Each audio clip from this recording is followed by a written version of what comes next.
What if I told you that scattered across the globe right now, millions of people carry ancient bloodlines they know nothing about? That hidden within modern populations are the descendants of 12 brothers whose story began with an impossible promise and whose ending remains one of history's greatest mysteries. The ancient pages of Scripture hold within them one of history's most compelling narratives, a story that spans millennia and continues to resonate today. But here's what will shock you. This isn't just ancient history. The final chapter of this epic story is still being written, and you might be more connected to it than you ever imagined. It begins with an impossible promise made to an elderly couple and unfolds into the formation of a nation that would forever change the world. But the twist? The most important part of the story, the part that affects us today, begins with what appears to be a complete disaster: the total disappearance of 10 entire tribes from the face of the earth. This is the extraordinary account of the 12 tribes of Israel, their divine origins, their dramatic scattering, and the enduring mystery that will leave you questioning everything you thought you knew about the modern world. This story begins in the tent of Abraham, where divine promise collided with human impossibility. But this wasn't just any promise. It was a declaration that would literally reshape the genetic future of humanity. At 100 years old, Abraham received news that would defy every natural law. His 90-year-old wife Sarah would bear a son. But here's the part that will send chills down your spine. This wasn't merely about biology. Hidden within this miraculous birth was a cosmic secret that wouldn't be fully revealed for thousands of years. When Isaac drew his first breath, he carried with him the weight of cosmic purpose. Through this miracle child, the Almighty had chosen to demonstrate something profound about the nature of reality itself: that human limitations pose no barrier to divine will. But the birth wasn't just the answer to a couple's longing. It was the first domino in a chain reaction that would culminate in events that are still unfolding today. The covenant established with Abraham found its continuation in Isaac. Every breath the boy took whispered of nations yet to be born, of a people who would become as countless as the stars scattered across the night sky. But then came the test that nearly ended everything before it began. The command came like thunder from heaven: "Take your son, your only son Isaac, whom you love, and offer him as a sacrifice." Can you imagine the anguish, the confusion, the apparent contradiction of God asking Abraham to destroy the very child through whom all the promises were supposed to be fulfilled? The stayed hand and the provided ram demonstrated that this child was indeed precious beyond measure, protected by the very God who had promised his existence. But what Abraham couldn't have known was that this moment was foreshadowing something even greater, a sacrifice that would one day change everything. The question is, are you ready to discover how deep this story really goes? Isaac's son Jacob entered the world, grasping his twin brother's heel, but that grip represented something far more significant than sibling rivalry. It was a prophetic symbol of the struggle that would define not just his life, but the destiny of nations yet to be born. Unlike his father Isaac, who lived a relatively peaceful existence, Jacob's path was marked by conflict, deception, and encounters that would literally change his DNA, and I mean that in ways you wouldn't expect. The prophecy spoken over Rebekah's womb revealed a cosmic secret: 2 nations are in your womb, and the older shall serve the younger. But why would the natural order be reversed? What was heaven planning that required such an unusual arrangement? Jacob's acquisition of Esau's birthright for a bowl of stew seemed almost comically simple. But here's what's terrifying to consider. What if that wasn't coincidence? What if Esau's casual dismissal of his inheritance was exactly what heaven was waiting for? The deception to receive Isaac's blessing painted Jacob as a schemer, yet these events were threads in a tapestry being woven by hands far more skilled than any human craftsman. Then came the night that changed everything. Fleeing his brother's murderous rage, Jacob encountered something that shouldn't have been possible. A ladder stretching between earth and heaven, with angels ascending and descending. But this wasn't just a dream. This was a revelation of how reality actually works, a glimpse behind the veil that separates the visible from the invisible world. But the most shocking encounter was yet to come. Beside the Jabbok River, as Jacob prepared to face his brother after 20 years of exile, something emerged from the darkness. A figure, divine, mysterious, powerful, engaged him in hand-to-hand combat that lasted until dawn. Through the long night, Jacob grappled with this being, refusing to release his grip until he received a blessing. What happened next defies explanation. Jacob, the deceiver, became Israel, he who wrestles with God and prevails. But here's the mind-bending part.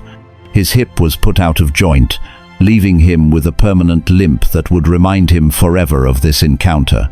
The man who walked away from that wrestling match was genetically, spiritually, and prophetically different from the one who entered it. And this transformation would affect every single one of his descendants. But you're not prepared for what happens next. From Jacob's complex family emerged 12 sons, but calling them simply sons is like calling a nuclear reactor simply warm. These boys entered the world carrying genetic and spiritual heritage that would literally reshape human history. Born to 4 women, his wives Leah and Rachel, and their servants Zilpah and Bilhah, each child was a piece of a cosmic puzzle that wouldn't be completed for millennia. But here's where the story takes a dark turn. Reuben, the firstborn, possessed natural leadership but forfeited his preeminence through a moral failure so shocking that it cost him everything the firstborn was entitled to inherit. Simeon and Levi, united in their violent response to their sister's defilement, would face consequences that scattered one tribe and sanctified the other in ways they never could have imagined. Then there was Judah, the 4th son who rose above his brother's failures to become something unprecedented, the bearer of the royal line. But the path to his destiny was paved with mistakes that should have disqualified him forever. How does a man who sells his daughter-in-law into prostitution become the ancestor of kings? The answer will shock you. Joseph, the favored son, endured betrayal and slavery only to become the instrument of his family's preservation. His dreams of sheaves and stars bowing before him, once the source of his brother's murderous jealousy, proved prophetic when famine drove them to Egypt, where he had risen to become the second most powerful man in the world. But Joseph's story contains a hidden warning about what happens when God's people compromise with the world's systems. Benjamin, the youngest, remained his father's consolation after believing Joseph was dead for over 20 years. But this seemingly innocent child would father a tribe that would produce Israel's first king, and also its most tragic failure. Dan, Naphtali, Gad, and Asher, though born to servants, were embraced as full heirs of the covenant. But one of these tribes would later be associated with something so troubling that it would be omitted from the final list of the redeemed. Can you guess which one? The stage was set. 12 sons, 12 future tribes, 12 pieces of a divine plan that was about to unfold in ways no human mind could have conceived. But first came the moment that would determine everything. The deathbed pronouncements of a man who had wrestled with God. As Jacob's life neared its end, he summoned his 12 sons for what appeared to be traditional paternal blessings. But what emerged from his lips wasn't mere fatherly sentiment. It was prophetic revelation that pierced through thousands of years of future history with surgical precision. The words that came from Jacob's mouth that day would prove more accurate than any prediction ever made by human intelligence. But here's what's absolutely chilling. Some of these prophecies are still coming true today. Judah's blessing resonated with royal imagery that seemed impossible at the time. The scepter shall not depart from Judah, nor a lawgiver from between his feet, until Shiloh comes. How could the fourth son, guilty of moral failures, become the source of royal authority? Yet this prophecy pointed unerringly toward David's throne and ultimately to a king whose kingdom would have no end. But it gets more mysterious. The tribe of Levi, despite earlier condemnation for violence, received a blessing that seemed like a curse. "I will divide them in Jacob and scatter them in Israel." Yet this apparent punishment became their greatest honor, as they were chosen to become the priestly line that would mediate between God and humanity. How does divine judgment become divine blessing? Joseph's blessing overflowed with promises of fruitfulness and protection, but hidden within it was a prophetic mathematics that would reshape the tribal structure forever. Ephraim and Manasseh, Joseph's sons born in Egypt, were adopted by Jacob as his own sons, meaning Joseph would inherit not one portion, but two. This wasn't just favoritism, it was prophetic necessity. Each blessing carried weight beyond the immediate moment, establishing patterns that would echo through centuries of Israel's history. But here's what Jacob couldn't have known as he spoke those words. He was actually describing not just the near future, but events that would unfold in the end times. These weren't merely human hopes expressed by a dying patriarch. They were divine downloads about the future, spoken through a man who had been permanently altered by his encounter with the divine. But the most shocking revelation was yet to come. After 4 centuries in Egypt, first as honored guests, then as oppressed slaves, finally, as liberated nation, the descendants of the 12 sons found themselves poised to claim something that sounded too good to be true. An entire country promised to their ancestors, waiting for them to simply take possession. But here's what makes this absolutely unprecedented in human history. This wasn't conquest by military might alone. This was heaven actively participating in earthly warfare with supernatural events that defy natural explanation. Under Joshua's leadership, they crossed the Jordan River during flood season. On dry ground, the walls of Jericho collapsed without siege engines or battering rams, brought down by trumpet blasts and shouting. The sun stood still in the sky during a crucial battle, extending daylight until victory was complete. The division of the land was conducted with sacred precision that reveals something profound about the nature of divine planning. Lots were cast to determine each tribe's inheritance, but this wasn't gambling. This was a supernatural method of ensuring that human preference didn't override divine will. But here's where it gets fascinating. The geographical distribution of the tribes created a prophetic map of future events. Judah received the southern highlands, a territory that would become the heartland of the kingdom and the location of the temple. Ephraim and Manasseh claimed the central hill country, establishing themselves as the dominant northern tribes. But this apparent blessing would later become their downfall. The Levites received something unprecedented, no territorial inheritance at all. Instead, they were given cities scattered throughout all the tribal lands, ensuring that priestly service and the teaching of the law would be accessible to every corner of the nation. Their inheritance was the Lord Himself, a spiritual patrimony that elevated them above material possessions. But hidden in this arrangement was a ticking time bomb. The seeds of future division were already planted in the very distribution of the land. The stage was set for the most catastrophic split in Israel's history. The golden age of Israel's united kingdom reached its zenith under Solomon, but contained within its glory were the elements of its own destruction. When Solomon died, the nation that had stood as one body split along tribal lines in a division so complete that it would never be fully healed. But here's what's terrifying to consider. This wasn't an accident. This division had been prophesied by multiple sources and was actually part of a larger divine plan that nobody understood at the time. The northern kingdom, retaining the name Israel, encompassed 10 tribes under Jeroboam's rule. From its inception, this kingdom was built on spiritual compromise, Jeroboam established alternative worship centers with golden calves to prevent his people from returning to Jerusalem. But in trying to protect his political position, he sealed his kingdom's spiritual fate. For over 2 centuries, the northern tribes drifted further and further from their covenant relationship with God. Prophet after prophet warned them of impending disaster, but their warnings fell on deaf ears. The question that haunted heaven was not if judgment would come, but when. Then, in 722 BCE, it happened. The Assyrian war machine, the most brutal military force the world had ever seen, rolled across the northern kingdom like a tsunami of destruction. But what happened next goes beyond mere military conquest. It was systematic ethnic erasure designed to make the 10 northern tribes disappear forever from human history. The Assyrian policy of forced deportation scattered these tribes across their empire, deliberately mixing them with other conquered peoples in a calculated attempt to destroy their national and religious identity.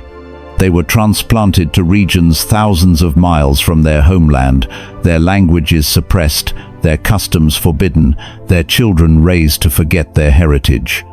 This event marked the beginning of one of history's most enduring mysteries, a mystery that continues to baffle scholars and theologians today. What happened to the lost tribes of Israel? But here's the part that will keep you awake at night. The Bible suggests they didn't disappear at all. The scattering of the northern tribes created a question that has captivated explorers, scholars, and conspiracy theorists for over 2 millennia. But what if I told you that the answer isn't hidden in some remote corner of the world, but might be right under our noses? Scripture itself provides clues that read like a cosmic treasure map. The prophet Amos declared something that defies the historical record. While Israel would be sifted among the nations like grain in a sieve, not even the smallest grain shall fall to the ground and be lost. This imagery suggests preservation rather than destruction, careful handling rather than careless scattering. But preservation for what purpose? Hosea prophesied of a future day when the children of Israel and Judah would be gathered together under one head, pointing to a restoration that would reunite the divided kingdom. But here's what's mind-bending. This prophecy hasn't been fulfilled yet, which means the scattered tribes must still exist somewhere, in some form, waiting for this regathering. Ezekiel's vision takes it even further, describing the valley of dry bones coming to life as a picture of national resurrection that includes all 12 tribes. But the most shocking detail is in the timing. This resurrection happens just before the end of the world as we know it. Throughout history, various communities have emerged claiming descent from the lost tribes, and their stories are more compelling than fiction. Ethiopian Jews trace their lineage to Dan through a tradition spanning over 2,500 years. Certain groups in India and Afghanistan maintain oral histories connecting them to ancient Israel, complete with customs and DNA markers that shouldn't exist if their claims were false. But here's where it gets really interesting. Genetic studies conducted in the last decade have revealed Semitic DNA markers in populations scattered across the globe. From the mountains of Afghanistan to the hills of Kashmir, from isolated valleys in Myanmar to indigenous groups in the Americas. Some scholars now suggest that remnants of the northern tribes didn't just survive, they thrived, slowly integrating with other populations while maintaining hidden traditions passed down through generations of secret keepers. But the most shocking possibility is this. What if the lost tribes aren't lost at all? What if they're hidden in plain sight, scattered among modern Jewish populations, or even among Gentile nations that have no idea of their true heritage? The story of the 12 tribes extends far beyond historical inquiry into prophetic territory that will reshape everything you think you know about the future. Because according to Scripture, the scattering was never meant to be permanent. It was preparation for something unprecedented in human history. Isaiah envisioned a second Exodus so magnificent that it would make the first one look like a practice run. God would recover his people not just from Egypt, but from every nation where they had been scattered across the globe. This regathering would be so remarkable that the original Exodus would pale in comparison, becoming merely a shadow of the greater deliverance to come. But here's what will blow your mind. This isn't talking about something that happened in 1948 with the establishment of modern Israel. That was just the beginning. The prophesied regathering involves all 12 tribes being restored to their original inheritance, with supernatural signs and wonders that will leave no doubt about what's happening. Ezekiel described this restoration in vivid detail that reads like science fiction. The land itself would be supernaturally renewed. The boundaries would be re-established exactly as originally intended, and each tribe would receive its inheritance in a renewed and purified earth under the Messiah's direct rule. The book of Revelation maintains this theme with details that are both thrilling and terrifying. It describes 144,000 sealed servants, 12,000 from each of the 12 tribes, who will serve during the final chapters of Earth's history. But here's the kicker. This means that despite centuries of scattering and apparent loss, the tribal identities remain not only intact but are known with precision by heaven itself. This apocalyptic vision affirms something that defies human understanding. The DNA, the bloodlines, the tribal connections that were scattered to the winds over 2,700 years ago are not lost. They're mapped, tracked, and will be activated when the time comes. But perhaps the most shocking implication is this: if the tribes are going to be regathered, if their identities are going to be revealed, if 12,000 from each tribe are going to be sealed for end-time service, then they must exist right now, today, scattered among the nations, most of them probably unaware of who they really are. Which brings us to the question that might change everything for you personally. Could you be descended from one of these ancient tribes? Think about it. If the lost tribes didn't disappear but were scattered among the nations, if they intermarried and integrated into other populations over the centuries, if their descendants are alive today but unaware of their heritage, then, statistically, millions of people walking the earth right now carry the genetic legacy of Abraham, Isaac, and Jacob. The mathematics are staggering. Starting with 12 brothers nearly 4,000 years ago, their descendants would now number in the hundreds of millions, possibly billions, scattered across every continent, embedded in every culture, speaking every language. That inexplicable connection you feel to biblical stories, that sense of calling you can't quite explain, that inner compass that points towards spiritual truth. What if it's not coincidence? What if it's genetic memory awakening to its true identity? Recent advances in genetic testing have revealed Semitic markers in unexpected places, ancestral connections that span continents and centuries, family trees that trace back to the ancient Middle East through lines that were thought to be lost forever. But here's what's truly mind-bending. The Bible suggests that the revelation of these hidden identities is itself a prophetic sign. As we approach the end of the age, the scattered children of Israel will begin to remember who they are, not through genealogical research or DNA tests, but through spiritual awakening that calls them back to their covenant destiny. The story of the 12 tribes of Israel is far from complete. In fact, we may be living in its most important chapter right now. What began with Isaac's miraculous birth continues to unfold today, as ancient promises strain toward their ultimate fulfillment in ways we're only beginning to understand. The tribes that emerged from Jacob's family received their inheritance in the Promised Land, and faced dispersal among the nations weren't just ancient history. They were the first act in a cosmic drama whose final scene hasn't been performed yet. Whether scattered among existing Jewish communities, preserved in unexpected corners of the world, hidden within Gentile populations, or maintained through supernatural means beyond our current understanding, the tribes of Israel represent something more profound than historical curiosity. They embody the faithfulness of a God who keeps his promises across millennia, whose covenant love endures despite human failure, and whose plans encompass both the sweep of history and the intimate details of individual bloodlines. The mystery of their current whereabouts only deepens the anticipation of their promised restoration. In that future day, which might be closer than we think, the God who called Abraham from Ur, who wrestled with Jacob through the night, and who preserved his people through slavery and exile, will complete the story he began so long ago. The 12 tribes will stand complete once more, not as a testament to human achievement, but as living proof of divine faithfulness that spans the ages. And when that day comes, when the hidden becomes visible, when the lost are found, when the scattered are regathered, the world will finally understand that this story was never just about ancient Israel. It was always about the entire human race finding its way home. The question is, are you ready for your part in the greatest family reunion in history? If this story has really blessed you, subscribe to this channel for more stories of the Bible.